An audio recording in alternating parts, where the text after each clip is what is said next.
Lettre de l'École internationale 5.20 La règle de Saint-Benoît par Kim Nataraja. On peut imaginer la joie de John Mayne en découvrant dans les écrits de Cassien et d'Évagre non seulement la manière de prier avec une formule, mais aussi une théologie en résonance avec la sienne. Son origine celtique avait déjà préparé le terrain pour cette théologie. Peut-être est-ce aussi la raison pour laquelle il s'est trouvé à l'aise chez les bénédictins lorsqu'il décida de devenir moine. Saint Benoît considérait que sa petite règle n'était qu'un début et recommandait à quiconque désirant progresser vers les plus hauts sommets de la vie monastique de se tourner vers l'enseignement des saints-pères, vers les Écritures saintes, les conférences et les institutions de Cassien, ainsi que les vies des pères et la règle de notre Saint-Père Basile. Le début du magnifique et poétique prologue de la règle de Saint Benoît esquisse les préalables de la vie spirituelle. Écoute, mon fils, l'enseignement du Maître. Ouvre l'oreille de ton cœur. Voici les deux qualités essentielles pour nous mettre en route vers notre véritable être profond, le Christ intérieur. Exercer une grande attention, ainsi qu'une profonde écoute intuitive. En fait, les thèmes introduits dans le prologue, qui réapparaissent tout au long de la règle, nous sont familiers. Ce sont ceux des pères et mères du désert. Obéissance et écoute attentive, prière et travail, pauvreté, chasteté et humilité, avec comme fruit la paix et la justice.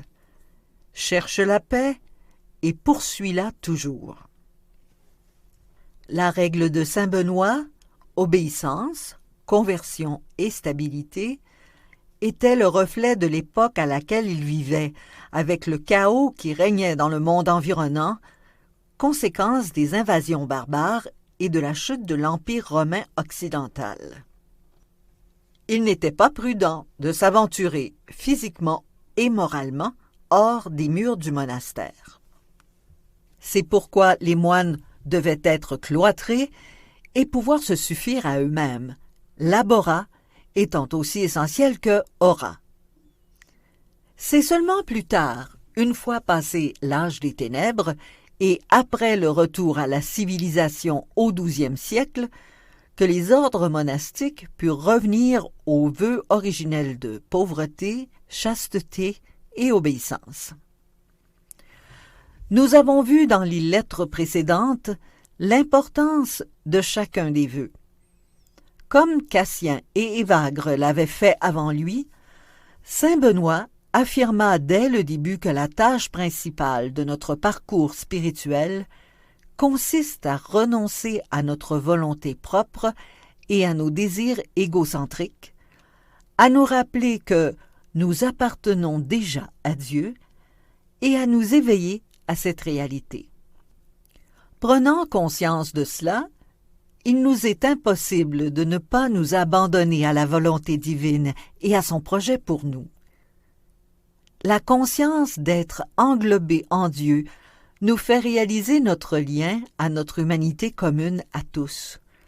Nous éprouvons alors de la compassion, montrons du respect envers autrui et ne trouvons pas si difficile de suivre le conseil de Benoît « Empêche ta langue de dire des paroles méchantes, interdis à ta bouche de mentir. » Ce n'est qu'en étant silencieux et en renonçant à nous critiquer par projection sur les autres que nous pouvons entendre cette voix de l'unique saint qui nous appelle. Ceci rappelle ces mots de Cassien. La fin dernière de notre profession, c'est le royaume de Dieu, ou royaume des cieux. Mais l'objectif intermédiaire, c'est la pureté du cœur. Toutes les instructions de Saint Benoît sont fondées sur les Écritures, révélant son humilité personnelle. laissons-nous conduire par l'Évangile. Alors, nous mériterons de le voir, lui qui nous appelle dans son royaume.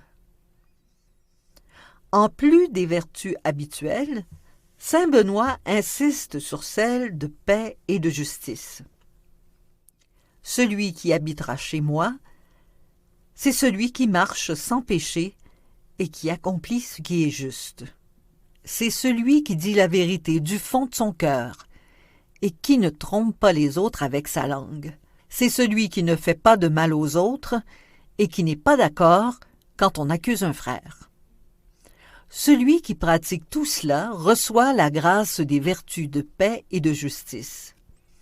La vertu d'humilité les suit de près. Seigneur, donne la gloire à ton nom, mais pas à nous, pas à nous. L'humilité est tellement importante pour saint Benoît qu'il consacre l'ensemble du chapitre 7 aux 12 échelons de l'humilité. L'humilité est le fruit d'une véritable connaissance de soi, d'une vigilance face aux ruses des démons qui sont nos propres énergies négatives qui essayent de nous dominer.